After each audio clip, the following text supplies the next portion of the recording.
साथियों, ऐतिहासिक पर्यटन नगरी बुरहानपुर से मैं रितेश बाविस्कर आप सभी लोगों का सादर वंदन करता हूँ। आज मैं पुण्य सलीला माँ ताप्ती के तट पर ताप्ती माँ की गोद से आप सभी का सादर वंदन करता हूँ। बुरहानपुर शहर की धरती भगवान श्री राम की पदार्पित भूमि है एवं सिख संप्रदाय के गुरु नानक देव जी, गुरु गोविंद सिंह जी की जन्मस्थली भी है। उसी तरह जैन संप्रदाय के, सिख संप्रदाय के, मुस्लिम संप्रदाय के एवं वोरा संप्रदाय के अनेक सूफी संत ऋषि मुनियों ने इस शहर में अपने अपने धर्म की महत्ता बताते हुए इस शहर को यादगार बनाया है। उसी क्रम में मैं रितेश बाविस्कर आज मेरी प्रेरणा कार्यक्रम के अंतर्गत आज के बुरहानपुर शहर के उन रत्नों को आपसे परिचित कराऊंगा जो अपने अपने क्षेत्र में माहिर है। आइए मिलते हैं मेरी प्रेरणा के अंतर्गत बुरहानपुर के उन रत्नों से। नमस्कार, मैं संजय शिंदे मेरी प्रेरणा कार्यक्रम अंतर्गत आप सभी का स्वागत करता हूं। कहते हैं हर सफल व्यक्ति की सफलता के पीछे किसी न किसी का हाथ होता है। कई लोग अपनी सफलता के लिए अपनी माता को श्रेय देते हैं, कई अपने पिता, गुरु, मित्र या पत्नी को सफलता को श्रेय देते हैं। बुरहानपुर में भी ऐसे कई सफलता व्यक्ति है जिन्होंने कठिन परिस्थिति में कड़ी मेहनत और लगन से अपने जीवन को सफल बनाया है।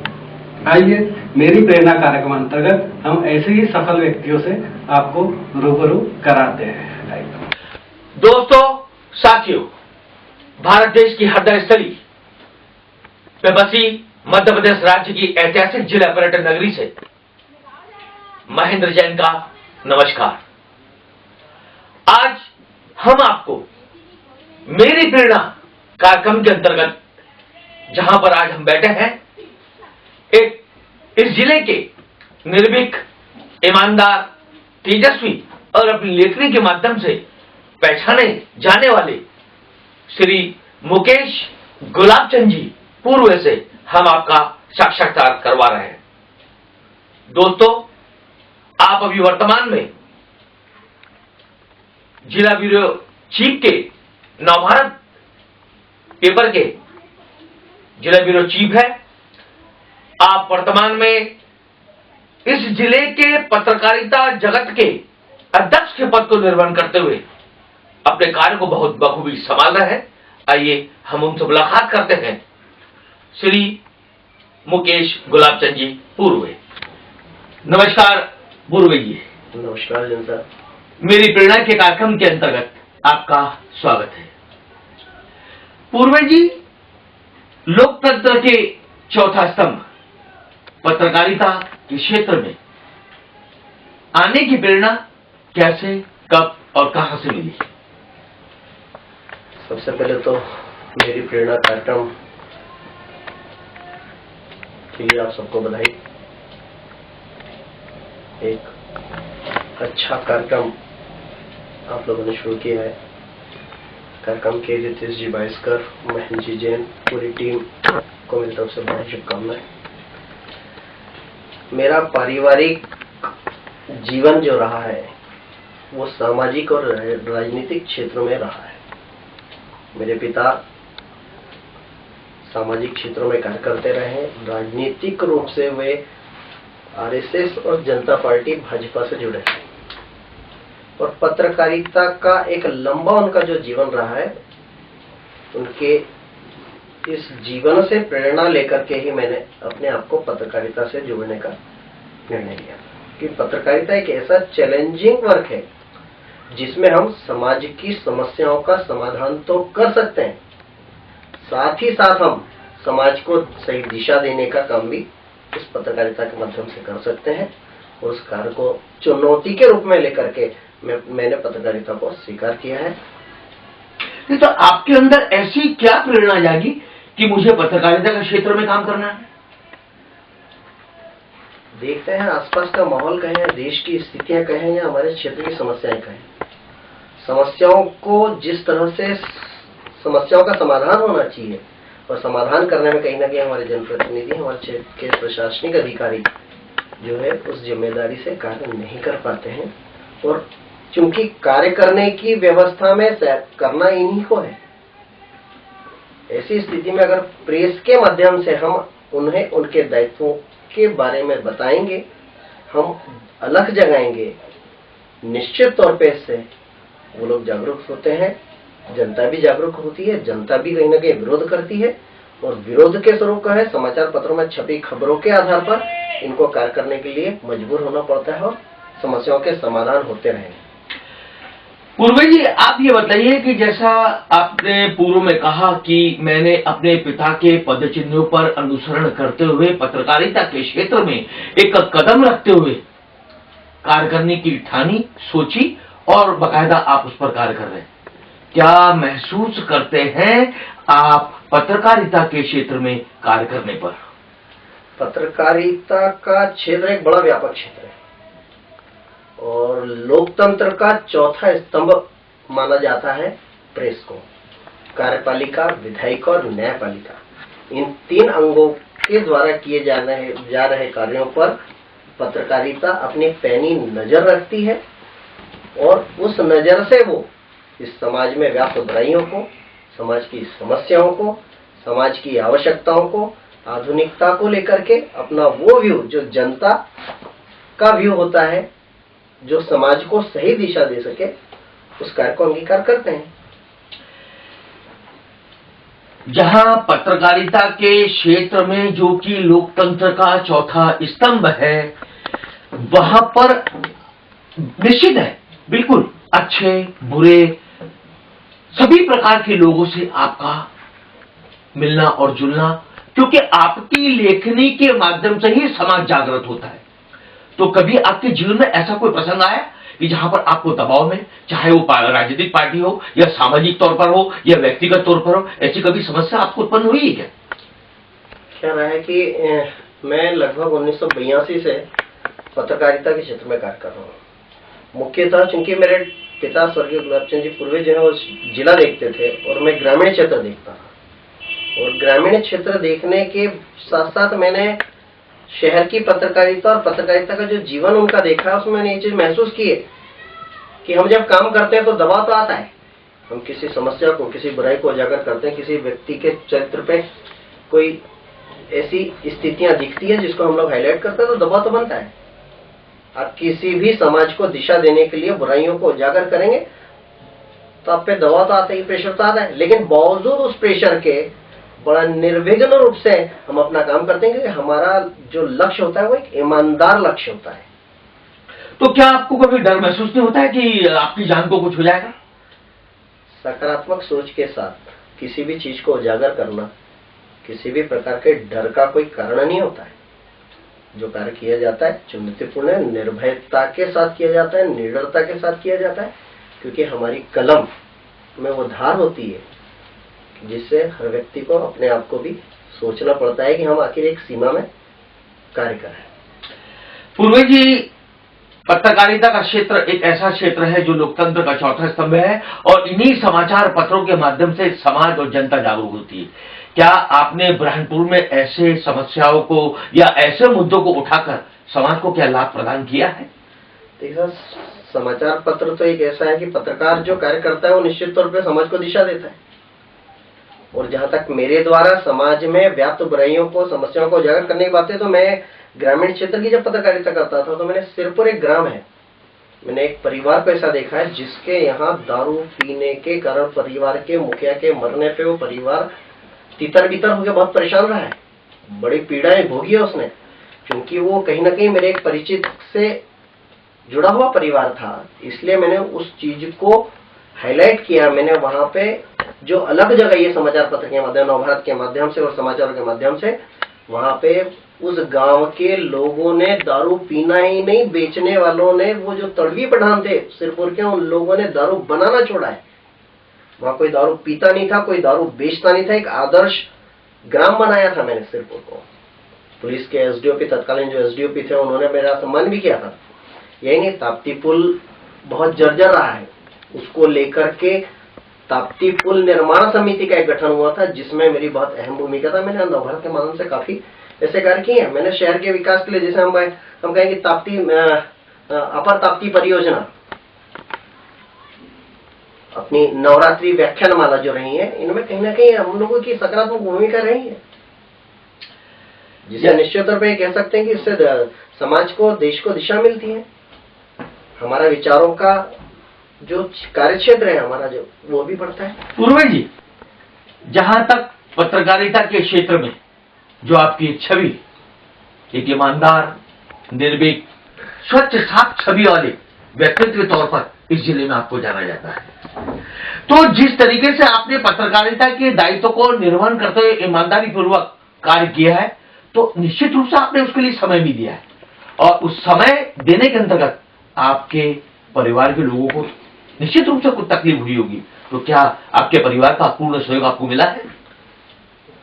क्या है जिन सब की ईमानदारी से पत्रकारिता एक बड़ा संघर्षमय जीवन होता है पत्रकारों का, और पैसों के लिए, अर्थ के लिए अगर पत्रकारिता की जाए तो पत्रकारिता नहीं होती। पत्रकारिता में आना ही ऐसे स्वच्छवी लोगों को चाहिए जो पत्रकारिता के माध्यम से अपने कार्य को सही ढंग से निभा सके।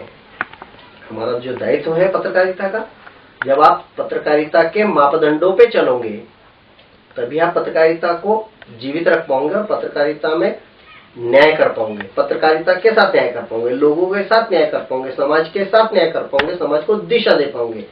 और ऐसी स्थिति में कई बार ऐसी स्थिति आती है, परिवार का साथ नहीं होगा तो हम पत्रकारिता नहीं कर सकते। मेरी पत्नी है स्नेहा पूर्वे, मेरी दोनों गुड़िया हैं, एक बड़ी गुड़िया हर्षमती पूर्वे है, अरुणिमा पूर्वे है। बच्चों का पूरा सहयोग रहता है। दिन भर, एक बार सुबह शहर निकलने के बाद घर से रात में कब आएंगे निश्चित नहीं होता है, क्योंकि पत्रकारिता क्षेत्र व्यापक क्षेत्र है। कब कहाँ किस जगह जाना पड़े, किस राजनीतिक कार्यक्रम में जाना पड़े, किन दुर्घटनाओं से हमको उनको कवरेज के लिए जाना पड़े, ऐसी स्थिति हमारा कोई समय नहीं होता है। निश्चित तौर पर परिवार से मुलाकात नहीं होती है, परिवार की आवश्यकताओं की जो चीजें होती है उसकी जो समय पे नहीं कर पाते। इन चीजों से जूझना तो परिवार को पड़ता है, मगर वो जानते हैं कि अपने पापा जो है वो पत्रकारिता कर रहे हैं, समाज को अलग जगह रहे हैं, ईमानदारी से काम कर रहे हैं, उनका पूरा पूरा धैर्य और सहयोग मुझे मिलता है। शायद में कभी ऐसा भी हुआ होगा कि जैसे रात को 2 बजे और आपको एक फोन आया फटफटा के कि वहां पर एक्सीडेंट हो गया या वहां पर फलाना झगड़ा हो गया या फलाना, तो कई बार ऐसी परिस्थितियां भी निर्मित हुई होगी कि वहां से आपको रात को उठ के जाना पड़ता हुआ? निश्चित तौर पर पत्रकारिता का जीवन 24 घंटे का होता है। घटना, दुर्घटना या किसी भी चीज के लिए तत्काल जाना पड़ता है, तो वही तो पत्रकारिता है। पत्रकारिता 4 कमरों में बैठ के पत्रकारिता नहीं हो सकती। पत्रकारिता होती है मैदानी पत्रकारिता, टेबल पर बैठ के भी नहीं होती। हमको घटनाओं के लिए स्पॉट पे जाना पड़ेगा। जब तक कि हम नहीं जाएंगे उसको कवरेज कैसे करेंगे? आंखों देखा हाल एक अलग चीज होती है। एक सही पत्रकारिता के लिए जरूरी है कि हमको उससे, उस चीज से जूझना पड़ेगा। पत्रकारिता के क्षेत्र में आपके पिता श्री गुलाबचंद जी पूर्वे ने, जो कि अपने आप में एक पत्रकारिता जगत जिला बुरहानपुर में अपनी एक अमिट छाप छोड़े हुए थे, उनके पद चिन्हों पर चलकर आप अनुसरण तो कर रहे हैं। क्या इस प्रतिफल बुरहानपुर जिले में आप कभी सम्मानित हुए हैं? सही तो बुरहानपुर वासियों का, इस क्षेत्र के लोगों का, सामाजिक संस्थाओं का बड़ा सहयोग मिलता रहा है। जिस तरह हम लोगों ने पत्रकारिता निडरता, निष्पक्षता और ईमानदारी के साथ की है, इसके लिए किसी प्रमाण की जरूरत नहीं है। लेकिन हाँ, निश्चित तौर पे ऐसे कई अवसर आए हैं। अभी मेरे पिताजी को मरणोपरांत जो है ताप्ती अलंकरण से सम्मानित किया गया था बुरहानपुर ताप्ती उत्सव समिति द्वारा। इसके पूर्व भी कई समाजों द्वारा जो है वो मुझे सम्मानित किया गया है, पुरस्कार दिया गया है। मुझे लायंस क्लब द्वारा मुझे सम्मानित किया गया, मेडल दिए गए हैं, शील्डें मिली हैं। तो आपका कहने का तात्पर्य यह है कि पत्रकारिता जगत में रहना और निर्भीक ईमानदारी पूर्वक कार्य करना एक आपके लिए चुनौती भरा कार्य होने के साथ साथ में आप अपने आप के अंदर ऐसा क्या महसूस करते हैं कि मैं समाज के लिए या जिले के लिए या शहर के लिए कुछ ऐसा कर जाऊं कि लोग मुझे याद रखें? बहुत अच्छी बात कही है जैसे आपने, मतलब कि बुरहानपुर एक प्राचीन ऐतिहासिक शहर होने से बहुत सारी समस्याएं, इस क्षेत्र के विकास के लिए निश्चित तौर पे हमें इस क्षेत्र के लिए जो नगर सुधार न्यास कभी हुआ करता था, जिसका मर्ज कर दिया गया नगर पालिका निगम में, उनको बुरहानपुर विकास प्राधिकरण यहाँ पे बनाया जाना चाहिए। बुरहानपुर को पर्यटक नगरी के रूप में घोषित किया है मध्य प्रदेश सरकार ने। तो पर्यटन क्षेत्र में इसको और आगे ले जाने के लिए जो पर्यटकीय हमारे क्षेत्र हैं, जिन्होंने शरण है, उनको निश्चित तौर पे उनको मार्गों से जोड़ना पड़ेगा, उनका जीर्णोद्धार करना पड़ेगा हमको, क्योंकि बुरहानपुर से औरंगाबाद, अजंता एलोरा और मांडू, इंदौर, इस रेंज में हम लोग आते हैं। और इस रेंज में पर्यटक के रूप में इस क्षेत्र में को विकसित किए जाने से पर्यटक के रूप में एक अच्छी ख्याति जो आज विश्व भर में है। आगरा में भले ताजमहल बना होगा, लेकिन जो शाहजहां की बेगम मुमताज हुआ करती थी वो बुरहानपुर के इस किले में रही है। यहाँ ऐसे बहुत सारे धार्मिक स्थल हैं जो विश्व प्रसिद्ध हैं। बौरहा की दरगाह है, गुरु नानक देव और गुरु गोविंद सिंह जी बुरहानपुर पधारे, गुरुद्वारा यहाँ पर है। यहाँ पे भगवान रामायण कालीन भी स्थितियां हैं, क्योंकि भगवान श्री राम जी अपने वनवास के दौरान बुरहानपुर आए हैं। यहाँ ताप्ती नदी किनारे रामझरो का मंदिर है, जहाँ उन्होंने अपनी पत्नी सीता जी के साथ निवास किया कुछ समय। हनुमान जी का भी एक विवरण है, बादलखुरा करके एक यहाँ पास में क्षेत्र है। जब हनुमान जी, लक्ष्मण जी जब घायल हो गए थे और संजीवनी लेकर के जब हनुमान जी लौट रहे थे, तब उस पहाड़ का एक छोटा सा टुकड़ा इस क्षेत्र में गिरा है, जो बादलखुरा के नाम से प्रसिद्ध है। बादल यानी आकाश और खुरा यानी पत्थर को कहते हैं। तो बादलखुरा जो है निश्चित तौर पर रामायण कालीन है। ये सूफी संतों की, महात्माओं की पुण्य नगरी है और सूर्य नगरी के रूप में भी इसको कहा जाता है। हमारा सौभाग्य कि आज हम ताप्ती किनारे बसे हुए हैं। पूर्वे जी, पत्रकारिता के क्षेत्र में इतने वर्षों तक आप कार्य कर रहे हैं और आगे भी करते रहेंगे। इस संबंध में आज की जो नवयुवा पीढ़ी है, आप उसको क्या मार्गदर्शन देंगे?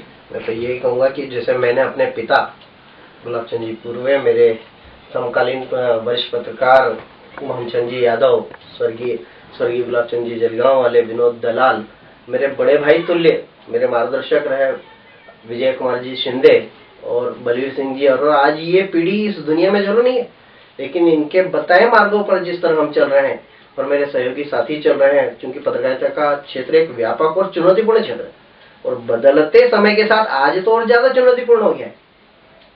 ऐसी स्थिति में जो पत्रकार हैं वो धनोपार्जन का इसको व्यवसाय नहीं माने, इसके माध्यम से समाज को सही दिशा दे, इस ओर अग्रसर होना चाहिए। और निश्चित तौर पे पत्रकारों के समक्ष आज के समय सबसे बड़ी चुनौती है, हम अपनी पत्रकारिता को ईमानदारी के साथ, निडरता के साथ, निष्पक्षता के साथ समाज के सामने प्रस्तुत करें। इससे अच्छा क्षेत्र, इससे बड़ा संघर्ष पूर्ण क्षेत्र और चुनौतीपूर्ण क्षेत्र दूसरा नहीं हो सकता। हमें सौभाग्यशाली मानना चाहिए कि हम पत्रकारिता में हैं। बहुत बहुत धन्यवाद पूर्वे जी, जो आप आज मेरी प्रेरणा के कार्यक्रम के अंतर्गत पधारे। उसके लिए मेरी प्रेरणा, जो कि हमारे डायरेक्टर रितेश बाविस्कर जी के द्वारा चलाई जा रही है, उसकी पूरी टीम के साथ में आपको पुनः एक बार धन्यवाद। दोस्तों, साथियों, ये थे हमारे इस जिले के निर्भीक, ईमानदार, जुझारू पत्रकार श्री मुकेश गुलाबचंद जी पूर्वे। निश्चित तौर पर ऐसे जिले के अंदर और बहुत से नायाब अपने अपने क्षेत्रों के माहिर कलाकार पड़े हैं, जिन्हें हम आने वाले समय के अंदर मेरी प्रेरणा कार्यक्रम के अंतर्गत आप लोगों को मिलवाते रहेंगे। मैं इस ऐतिहासिक जिला पर्यटन नगरी से महेंद्र जैन विदा लेता हूं। नमस्कार, जय हिंद, जय भारत।